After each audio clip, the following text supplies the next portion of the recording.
Young Italy society का संस्थापक था? गैरिबाल्डी, बिस्मार्क, मैजनी या फिर काबूर?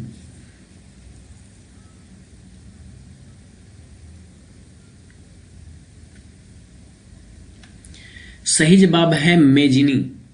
आपका दूसरा प्रश्न है, फ्रांस की क्रांति कब हुई थी?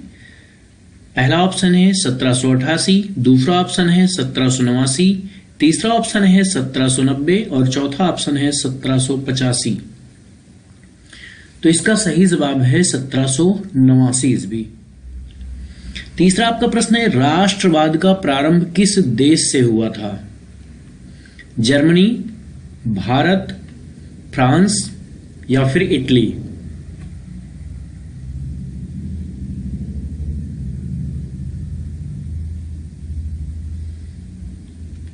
सही उत्तर है फ्रांस। चौथा प्रश्न है, महात्मा गांधी दक्षिण अफ्रीका से वापस कब लौटे?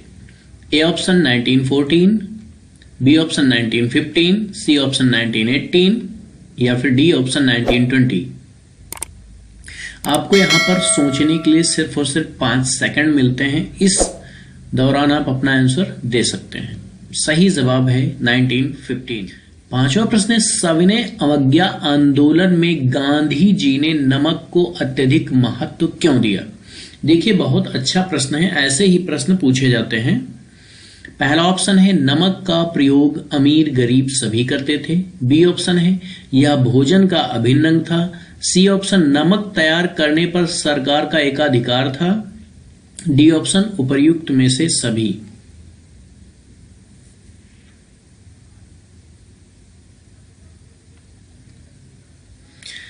ऑप्शन आपका सही है, नमक का प्रयोग अमीर गरीब सभी करते थे। अगला प्रश्न है आपका, 13 अप्रैल 1919 की घटना का संबंध किस घटना से है? सत्याग्रह आंदोलन की शुरुआत से, साइमन कमीशन का भारतागमन से, असहयोग आंदोलन की शुरुआत से या फिर जलियांवाला बाग हत्याकांड से?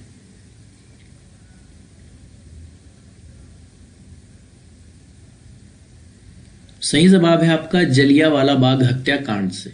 सातवां प्रश्न है, पूना पैक्ट किन दो नेताओं के बीच हुआ था? ऑप्शन ए, गांधी जी और नेहरू, ऑप्शन बी, गांधी जी और doctor Ambedkar, option C, Gandhi ji और सरदार पटेल या फिर ऑप्शन डी है नेहरू और Subhash Chandra Bose?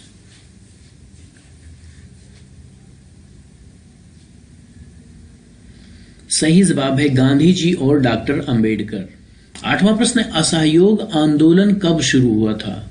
Option A 1919, option B 1920, option C 1923 या फिर ऑप्शन नंबर डी है 1927?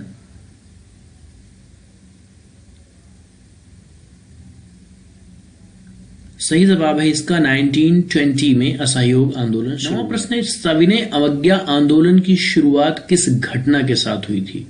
ऑप्शन ए, रॉलेट एक्ट की घोषणा, ऑप्शन बी, साइमन कमीशन का आगमन, ऑप्शन सी, नमक कानून तोड़कर या फिर ऑप्शन डी है जलियांवाला बाग हत्याकांड?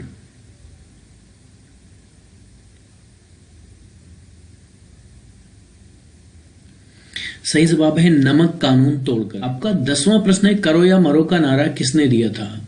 ए, सुभाष चंद्र बोस, बी, चंद्रशेखर आजाद, सी, भगत सिंह या फिर डी नंबर है गांधी जी?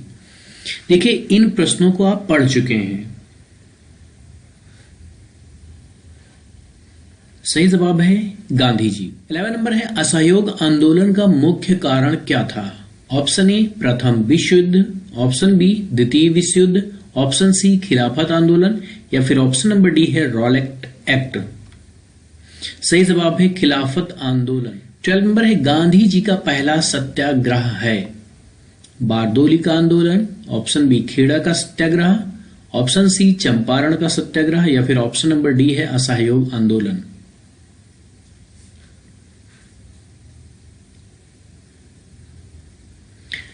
सही जवाब है खेड़ा सत्याग्रह। अगला प्रश्न है, महामंदी का प्रारंभ किस वर्ष हुआ? 1999, 1919 है, 1934, 1921, 1929?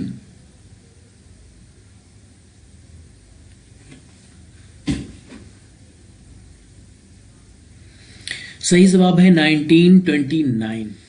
अगला प्रश्न है, जमीन को उपजाऊ बनाकर गेहूं व कपास की खेती हेतु कैनाल कॉलोनी कहां बसाई गई? बहुत ही अच्छा प्रश्न है। देखिए, इन प्रश्नों को आप देखते रहेंगे तो आपको निश्चित ही मदद मिलेगी आपकी कंपटीशन में। Option A Gujarat, option B Uttar Pradesh, option C Odisha या फिर ऑप्शन नंबर डी पंजाब में। आपको पता हो कि गेहूं का सबसे अधिक उत्पादन कहां होता है तो आप ये भी कमेंट में कर सकते हैं। सही जवाब है फिलहाल पंजाब में। 50 नंबर प्रश्न है आपका, अनुबंध व्यवस्था को और किस नाम से जाना जाता है? ऑप्शन ए आपसी समझौता, ऑप्शन बी है गुलाम व्यवस्था, ऑप्शन सी दहेज प्रथा या फिर ऑप्शन नंबर डी है नई दास प्रथा। इसे क्या कहा गया है? उम्मीद है कि ये प्रश्न लगभग 99% लोगों को नहीं पता होगा। सही जवाब है नई दास प्रथा। अगला प्रश्न है, भूमि एक है कैसा संसाधन है? अर्थात ए प्राकृतिक, बी मानव निर्मित, सी सौर ऊर्जा से निर्मित या फिर डी नंबर है इनमें से कोई नहीं। ये भी आप पढ़ चुके हैं, नवीकरणीय अनवीकरणीय ये सब हमने पढ़ा दिया है। सही जवाब है प्राकृतिक। 70 नंबर है, निम्नलिखित में से एक मिट्टी का प्रकार नहीं है। ए सीमेंट, बी काली, सी पीली या फिर डी नंबर है लेटराइट।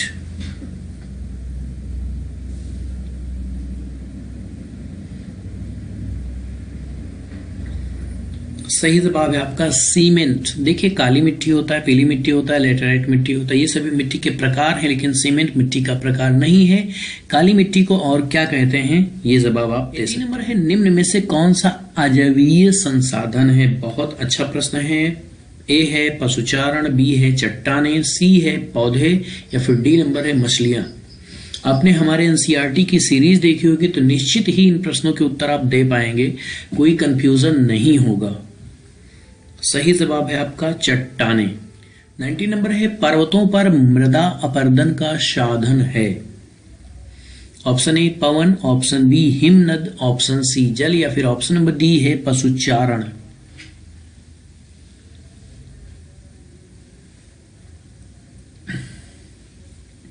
सही जवाब है आपका हिमनद। 20 नंबर प्रश्न है, पंजाब में भूमि निम्नीकरण का मुख्य कारण क्या है? ऑप्शन ए अधिक सिंचाई, ऑप्शन बी वनोन्मूलन, ऑप्शन सी है गहन खेती या फिर ऑप्शन नंबर डी है अति पशुचारण।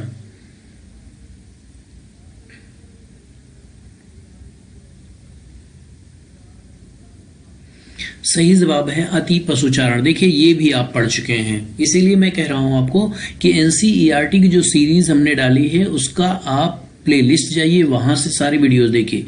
देखिए, एनसीईआरटी बहुत ऑथेंटिक बुक होती है, वहीं से प्रश्न उठाए जाते हैं। यदि किसी प्रश्न पे विवाद होता है तब भी एनसीईआरटी को ही प्रेफर किया जाता है या आयोग मानता है। इसलिए आप एनसीईआरटी से ही तैयारी करिए और प्लेलिस्ट जाइए, वहां पे आपको सारे एनसीईआरटी के वीडियो लेक्चर और क्वेश्चंस मिलेंगे। देखिए, इसमें आप अधिक सिंचाई, वनोन्मूलन, गहन खेती, अति पशुचारण ये सब कहां कहां होता है आपको पता है, आपने पढ़ा है तो आप कमेंट कर सकते हैं। और आज का प्रश्न ये आपके लिए होगा, आपको इस प्रश्न का उत्तर देना होगा, बहुउद्देशीय परियोजनाओं को किसने आधुनिक भारत का मंदिर कहा? Option A doctor Ambedkar, option B Anna Hazare, option C Jawaharlal Nehru या फिर ऑप्शन नंबर डी है विनोबा भावे। इसका उत्तर पता है तो आप कमेंट बॉक्स में कमेंट कर सकते हैं। मिलते हैं नेक्स्ट वीडियो में। Thank you so much for watching.